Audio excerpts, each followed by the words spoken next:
Selamat datang dan selamat beribadah di Gereja GPDI Kalvari Kupang. Mari sama-sama kita akan melihat pengumuman untuk jadwal ibadah sepekan. Oleh kuasa dan Allah di pihak kita, siapa dapat melawan?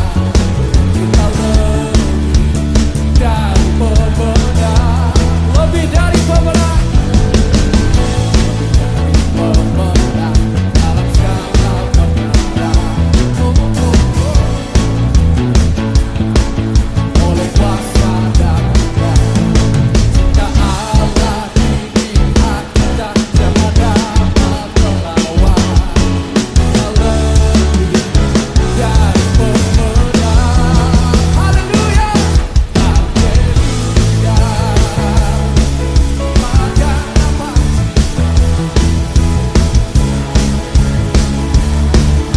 Kami juga mengucapkan selamat datang untuk para jemaat yang baru pertama kali bergabung di Gereja GPDI Kalvari Kupang. Sampai jumpa di ibadah-ibadah selanjutnya ya. Tuhan Yesus memberkati. GPDI Kalvari, sekali Yesus, tetap Yesus. Haleluya. kita percaya kita mengakhiri tahun ini dengan jadi pemenang. Amin. Katakan bersama. Di dalam nama Tuhan Yesus Kristus. Haleluya. Amin.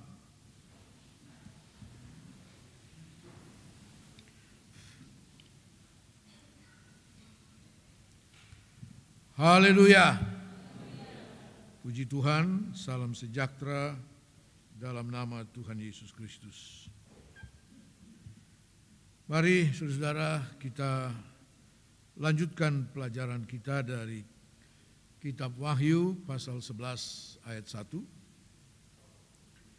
Wahyu pasal 11 ayat 1, begini firman Tuhan, saya bacakan buat kita semua. Kemudian diberikanlah kepadaku sebatang bulu seperti tongkat pengukur rupanya, dengan kata-kata yang berikut, bangunlah dan ukurlah bait suci Allah dan mezbah dan mereka yang beribadah di dalamnya. Puji Tuhan, kita sudah pelajari dua bagian sebelumnya, yaitu mezbah yang harus diukur, kemudian bait suci Allah yang harus diukur dan mezbah, dan yang ketiga yang sedang kita pelajari ini adalah dan mengukur semua mereka yang beribadah di dalamnya. Puji Tuhan, yang akan diukur bukan tata cara ibadah, bukan segala fasilitas yang ada dalam ibadah, tetapi pribadi-pribadi setiap anak Tuhan yang beribadah kepada Tuhan. Nah, kita sudah melihat beberapa hal sebelumnya, bahwa kata ibadah, baik dalam bahasa Ibrani, bahasa Greka mempunyai pengertian yang sama, yaitu menghambakan diri kepada Tuhan untuk menyembah dan melayani Tuhan. Itu ibadah. Ya. Karena kita sungguh-sungguh memahami kita ini siapa. Ya. Di hadapan Tuhan kita sama dengan hamba yang tidak berguna. Yang hanya karena anugerah Tuhan kita ada diselamatkan sebagai anak-anak Tuhan. Nah, yang pertama kita sudah pelajari adalah apa yang menjadi dasar ibadah kita kepada Tuhan, yang sudah kita pelajari mulai dari kitab Keluaran. Musa menghadap Firaun dan berkata, biarkan, lepaskan umatku pergi untuk beribadah kepada Tuhan. Dan kita tahu bukan oleh kemurahan hati daripada Firaun bangsa Israel keluar dari Mesir untuk beribadah kepada Tuhan, tetapi oleh darah anak domba yang telah membedakan orang Israel daripada orang Mesir. Dan malam itu mereka dilepaskan dari Mesir. Artinya apa?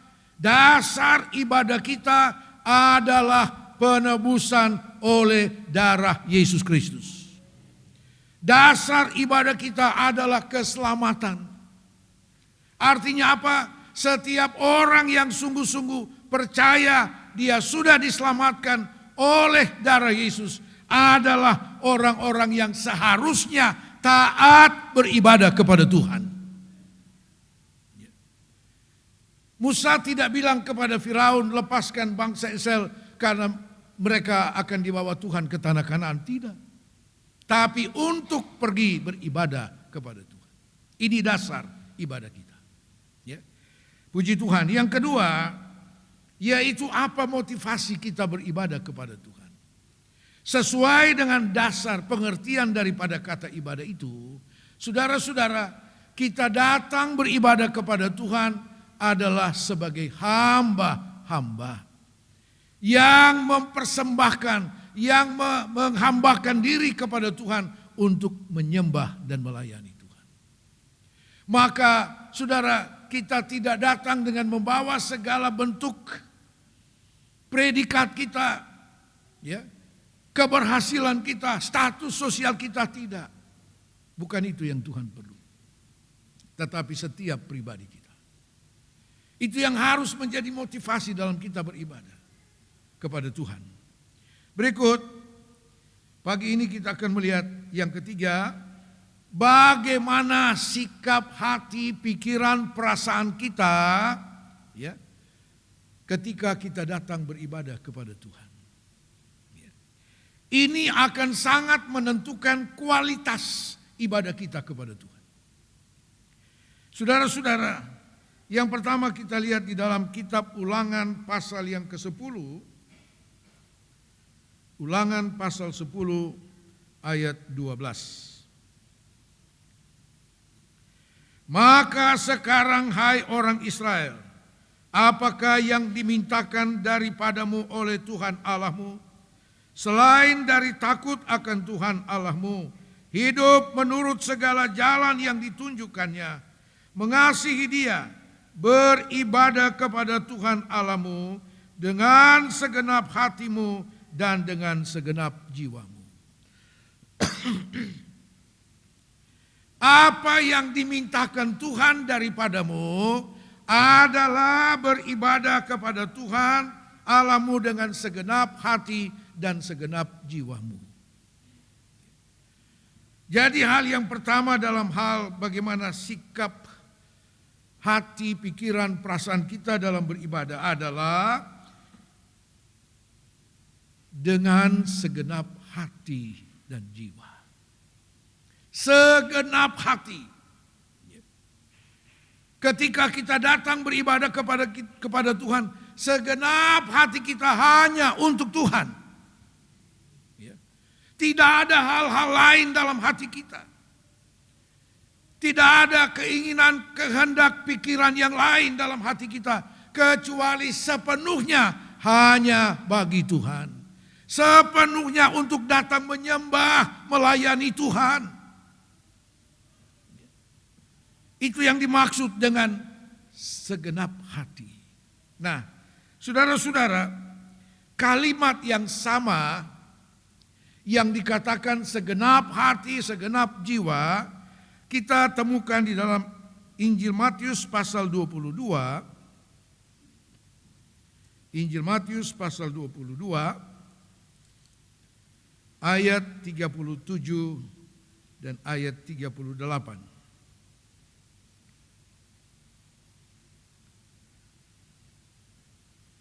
Jawab Yesus kepadanya, kasihilah Tuhan Allahmu dengan segenap hatimu dan dengan segenap jiwamu dan dengan segenap akal budimu.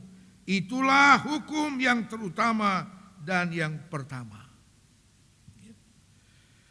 Kita tidak dapat melakukan ibadah kita tidak bisa dengan segenap hati, segenap jiwa beribadah kepada Tuhan sebelum kita sepenuhnya mengasihi Tuhan. Katakan amin. Karena itu banyak orang datang beribadah hanya secara formalitas. Yang penting saya sudah datang sesuai dengan jadwal ibadah, sudah selesai. Tetapi harus berangkat daripada kebenaran firman Allah ini. Mengasihi Tuhan Allahmu dengan segenap hati dan segenap jiwa. Kalau kita sungguh-sungguh mengasihi Tuhan dengan segenap hati, maka kita pun akan beribadah kepada Tuhan dengan segenap hati dan dengan segenap jiwa kita. Ini harus menjadi dasar bagi kita. Menjadi dasar dalam sikap hati kita beribadah kepada Tuhan. Yaitu apa? Mengasihi Tuhan dengan segenap hati. Jadi orang yang mengasihi Tuhan dengan segenap hati adalah juga orang yang beribadah kepada Tuhan dengan segenap hati dan dengan segenap jiwa. Mari saudara kita lihat lebih jauh. Apa yang dimaksud dengan beribadah dengan segenap hati? 1 Samuel pasal 7.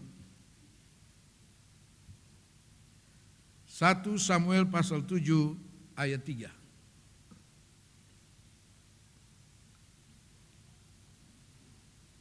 Lalu berkatalah Samuel kepada seluruh kaum Israel demikian.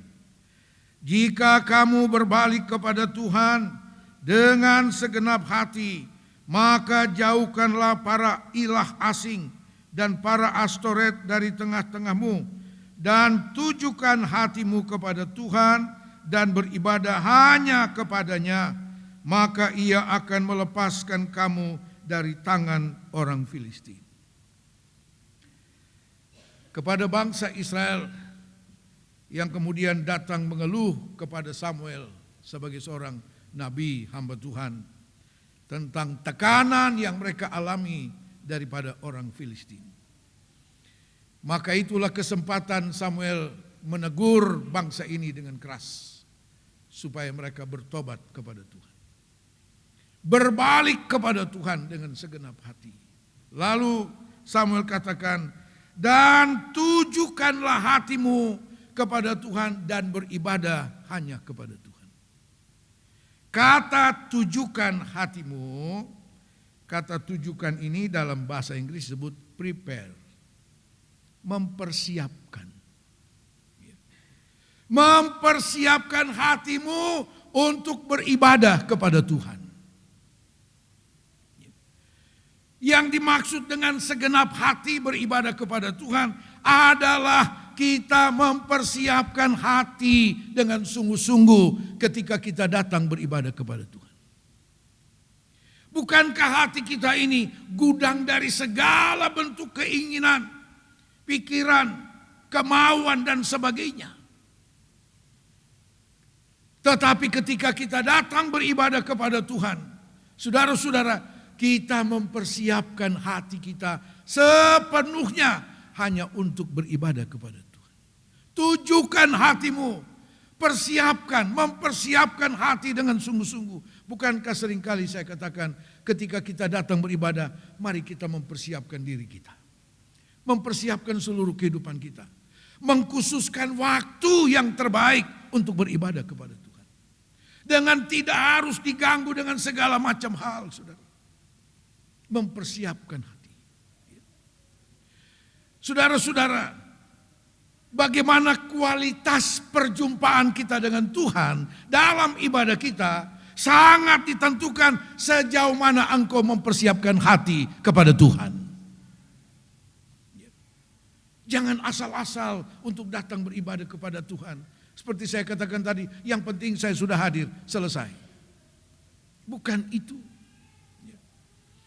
Kita harus alami sesuatu yang luar biasa dalam perjumpaan kita dengan Tuhan, dalam ibadah kita. Supaya ibadah kita tidak sia-sia. Dan saya mau katakan, saudara, ibadah kita akan diukur dengan kebenaran-kebenaran firman Tuhan ini. Buluh pengukur itu berbicara tentang firman Tuhan.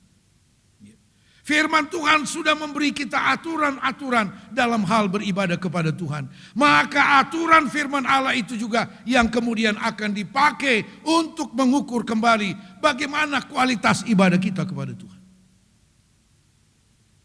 Apakah kita beribadah dengan segenap hati kepada Tuhan? Atau hati kita masih terganggu dengan segala macam hal yang ada di rumah kita, di luar sana? Akan diukur kembali. Apakah ukuran ibadah kita sesuai dengan firman Allah, memenuhi ukuran firman Allah? Supaya pada akhirnya ibadah kita tidak sia-sia, tetapi mencapai ukuran yang sesuai dengan firman Tuhan.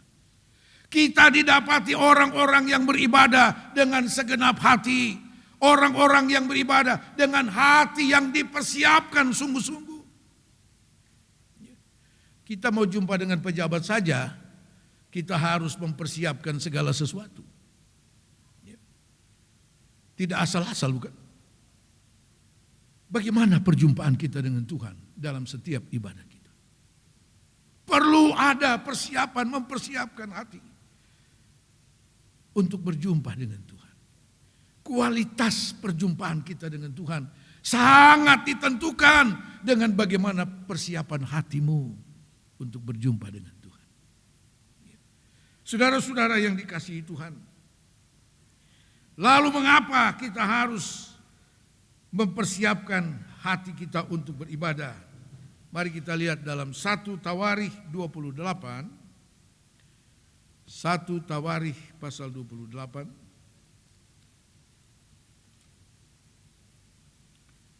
Ayat 9.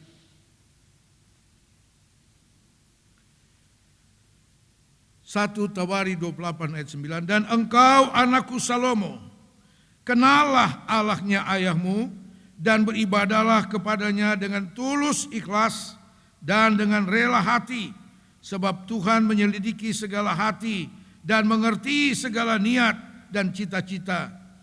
Jika engkau mencari Dia, maka Ia berkenan ditemui olehmu. Tetapi jika engkau meninggalkan Dia, maka Ia akan membuang engkau untuk selamanya. Beribadahlah kepadanya dengan tulus ikhlas dan rela hati. Saudara, inilah sebabnya kita harus mempersiapkan hati kita. Supaya apa? Ketika kita datang beribadah dengan segala ketulusan hati. Ada ketulusan. Tidak diukur dengan hal-hal yang hanya bersifat jasmania belaka. Tapi ada ketulusan hati untuk beribadah kepada Tuhan. Untuk berjumpa dengan Tuhan. Ada keikhlasan hati, ada kerelaan hati untuk datang beribadah kepada Tuhan. Tidak sekedar memenuhi jadwal ibadah. Tidak sekedar yang penting sudah datang beribadah, sudah hadir di gereja. Bukan itu. Tetapi Tuhan mau ada ketulusan hati, keikhlasan, kerelaan hati untuk datang beribadah kepada Tuhan. Karena itu kita harus mempersiapkan hati jiwa kita untuk datang beribadah kepada Tuhan. Dalam Mazmur 122, Mazmur 122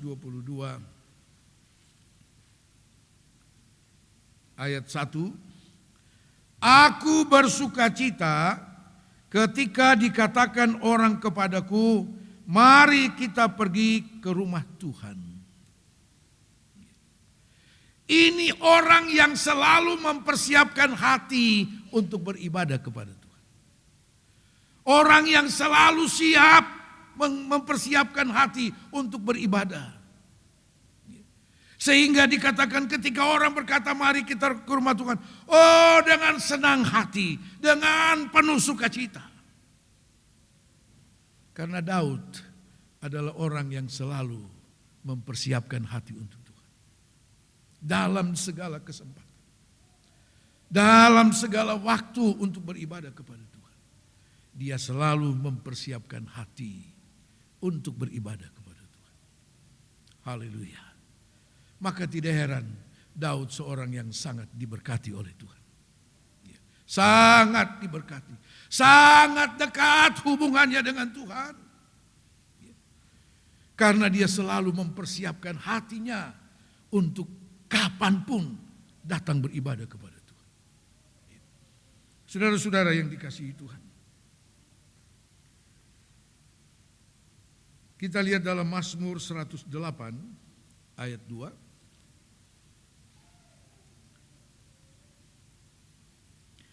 Hatiku siap ya Allah. Aku mau menyanyi, aku mau bermazmur. Bangunlah hai jiwaku. Aku siap ya Allah. Artinya Daud selalu mempersiapkan diri, mempersiapkan hati untuk datang beribadah. Untuk menyanyi, bermazmur bagi Tuhan. Nampak sekali jemaat yang tidak siap beribadah. Begitu menyanyi,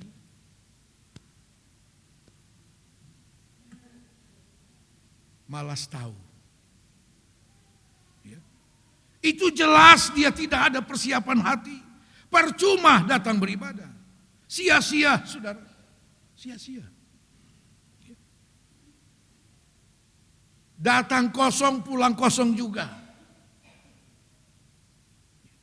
Tapi Daud katakan, hatiku siap ya Allah. Dia selalu mempersiapkan hatinya. Karena dia tahu yang Tuhan butuhkan, seperti yang dalam Ulangan pasal 10 ayat 12. Yang dimintakan Allah kepadamu, hai orang Israel. Yaitu beribadah dengan segenap hati. Untuk beribadah dengan segenap hati harus ada persiapan. Mempersiapkan hati kita. Dengan mengesampingkan segala kepentingan urusan apapun, dikesampingkan semua. Tapi segenap hati hanya untuk Tuhan. Itu yang Tuhan mau.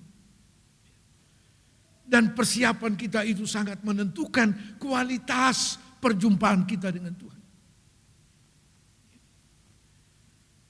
Saudara-saudara,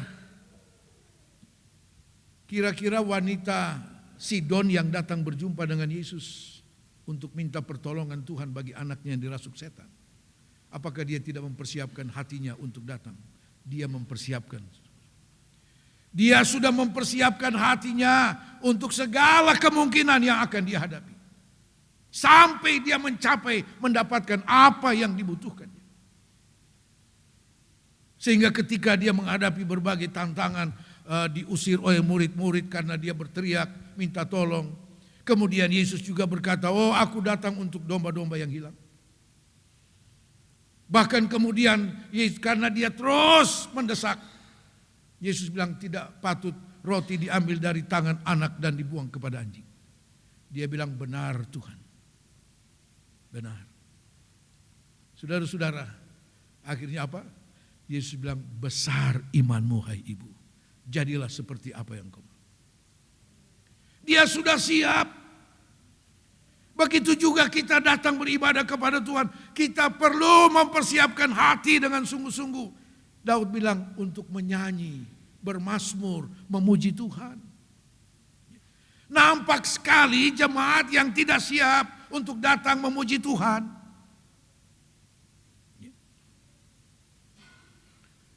Dan hati yang dipersiapkan untuk menerima firman Allah. Apapun kata firman Tuhan. Seperti apa yang Yesus sampaikan kepada perempuan itu. Oh sangat keras apa yang disampaikan Yesus. Tidak patut roti diambil dari tangan anak dan dibuang kepada anjing. Wanita itu disamakan dengan anjing. Dia tersinggung? Tidak. Dia punya kesiapan hati untuk menerima apapun. Lalu dia jawab apa? Benar Tuhan. Tapi kebanyakan jemaat yang di luar sana bukan di sini. Begitu mulai agak keras, tahu begini beta sudah datang gereja.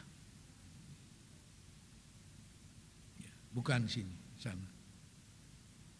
Terlain itu sana. Karena apa? Tidak siap. Tidak mempersiapkan hati dengan sungguh-sungguh untuk datang beribadah, untuk mengikuti setiap bagian dari ibadah itu. Mulai dari pujian, penyembahan, pemberitaan firman Allah sampai selesai, hati kita siap. Katakan amin. Tidak ada kata tersinggung, tidak ada. Karena firman Allah di atas segalanya. Firman Allah tahu persis keberadaan kita. Samuel tahu bagaimana keadaan orang Israel pada waktu itu. Karena itu dia bilang, buang segala berhala itu. Oh, tujukan hatimu hanya kepada Tuhan. Untuk beribadah kepada Tuhan. Persiapkan hatimu. Karena kemudian Samuel mulai membawa mereka kepada teguran-teguran yang keras dari firman Tuhan. Dan mereka mau mempersiapkan hati untuk itu. Sebab itu saya katakan tadi, kualitas perjumpaan kita dengan Tuhan sangat ditentukan dengan bagaimana persiapan hati kita. Saudara-saudara yang dikasihi Tuhan. Mazmur 100 ayat 2.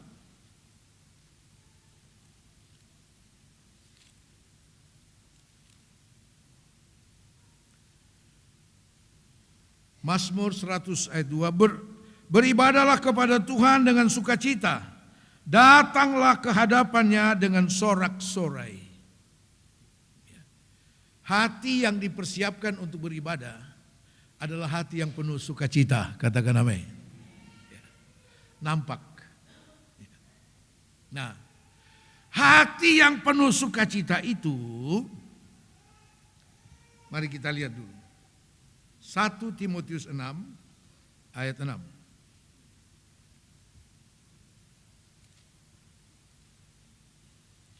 Memang ibadah itu kalau disertai dengan rasa cukup memberi keuntungan besar. Kata rasa cukup dalam terjemahan lama dengan hati yang senang. Rasa cukup. Hati yang tidak dibebani dengan segala hal untuk kepentingan jasmania ini. Berapa banyak orang datang beribadah karena dia ada beban. Ada pergumulan. Ada masalah. Jadi dia datang dengan hati yang dibebani dengan segala masalah. Oh, Tuhan tidak mau itu. Tuhan tidak mau itu. Memang ibadah kalau disertai rasa cukup, dengan hati yang senang, hati yang lega, tidak dibebani dengan apapun, mendatangkan keuntungan yang besar. Lihat saja, pokoknya kalau dia muncul di gereja, itu ada masalah. Apakah ibadah kita untuk hal-hal seperti itu? Bukan. Kita tinggalkan semua itu di rumah kita beban. Dengan segenap hati. Hati yang dipersiapkan. Pokoknya kalau dia punya sakit semulai kambuh, dia muncul di gereja. Jadi dia bawa datang sakit untuk Tuhan. Dia datang ke gereja, datang bawa masalah. Mari saudara, ini akan diukur kembali dalam peribadatan kita kepada Tuhan, dalam penurutan kita kepada Tuhan. Kenapa Tuhan bilang kepada Rasul Yohanes, ukur semua mereka yang beribadah di dalamnya. Karena apa? Dari awal Tuhan sudah memberi aturan-aturan dalam hal kita beribadah kepada Tuhan. Maka dengan aturan yang sama firman Allah akan diukurkan kembali kepada kita. Apakah kita hadir dalam ibadah cuma karena kita ada masalah? Saudara-saudara sekalian, ibadah itu mendatangkan keuntungan besar kalau kita datang dengan hati lega, hati senang, hati yang merasa cukup, merasa cukup. Datang beribadah karena ada pergumulan, mau cari sesuatu yang lebih tinggi, lebih besar. Waktu masih caleg, rajin sekali datang di gereja. Begitu tidak terpilih, hilang. Dia kira dia punya Tuhan urus-urus itu barang. Tidak ada, Tuhan tidak urus itu barang. Ya. Saudara, ibadah kita adalah saat perjumpaan kita dengan Tuhan. Sebagai siapa? Sebagai hamba. Ya. Itu abdi dalam di Jogja, di Solo sana. Kalau dia dipanggil oleh sultan atau raja, waduh senang sekali dia. Aduh ada apa ini? Ya. Dia jalan dengan lutut. Ya. Jalan dengan lutut sampai di muka. Dan dia tidak berani angkat kepala. Ya. Sambil tunduk dengar apa kata sultan. Kira-kira begitu, saya bukan orang Jawa. Tapi seperti itu kira-kira. Ya. Saudara, kita datang sebagai hamba yang mau melayani Tuhan. Melalui penyembahan, pujian, ibadah kita kepada Tuhan. Mari jangan kita terbebani dengan apapun. Ya. Jangan datang ibadah karena engkau didorong oleh suatu beban. Percuma. Jadi engkau datang cuma untuk minta Tuhan selesaikan bebanmu, masalahmu. Tapi Tuhan mau engkau datang memberi hatimu penuh sukacita untuk menyembah Tuhan. Maka dikatakan ibadah itu mendatangkan keuntungan yang besar. Haleluya. Tuhan Yesus memberkati.